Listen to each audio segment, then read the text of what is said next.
বসন্ত পঞ্চমী সরস্বতী পুজোর অনেক অনেক শুভেচ্ছা জানাই। তো এখানে দেখো আসামে একটি সরস্বতী ঠাকুর দেখতে আমরা চলে এসেছি। কতটা সুন্দর সাজসজ্জায় সজ্জিত হয়েছে। আর আজকে তো 23শে জানুয়ারিও পড়ে গেছে সাথে। তো একই দিনে দুটো ভালো দিন হয়ে গেছে। তো এই জায়গাও নেতাজি সুভাষচন্দ্র বোসের ছবি তো দেখিয়ে দিলাম। আর তার সাথে দেখো আমরা একটা স্কুলে চলে এসেছি, যেখানটা দেখে আমার তো পুরো ছোটোবেলার কথা মনে পড়ে যাচ্ছে। কিন্তু এখন বড় হওয়ার সাথে আর তো সেগুলো ফিরে পাওয়া যাবে না। তো দেখে খুবই ভালো লাগছে। তার সাথে সাথে আমরা খেতে বসে পড়লাম, যেখানে সরস্বতী পুজো মানেই আমরা জানি খিচুড়ি ভোগ প্রসাদ আছে। তবে এখন অনেকে আবার ফ্রায়েড রাইস, পোলাও ভাত, কচুরি, নান এসবও করছে, কিন্তু খিচুড়িটা খেতে বেশি একটু ভালো লাগে। তার সাথে ছিল দেখো একটা মিক্সড লাবড়া, যেটা আসামে খুবই একটা জনপ্রিয় খাবার। মানে খিচুড়ির সাথে দেয়া হয়, আমি সবসময় দেখেছি।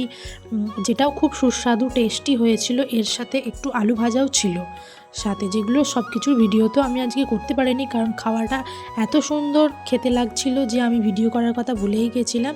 আর তারপরে পায়েস ছিল এবং বেগুনিও ছিল। আর বন্ধুরা, তোমরা সবাই খুব ভালো থেকো।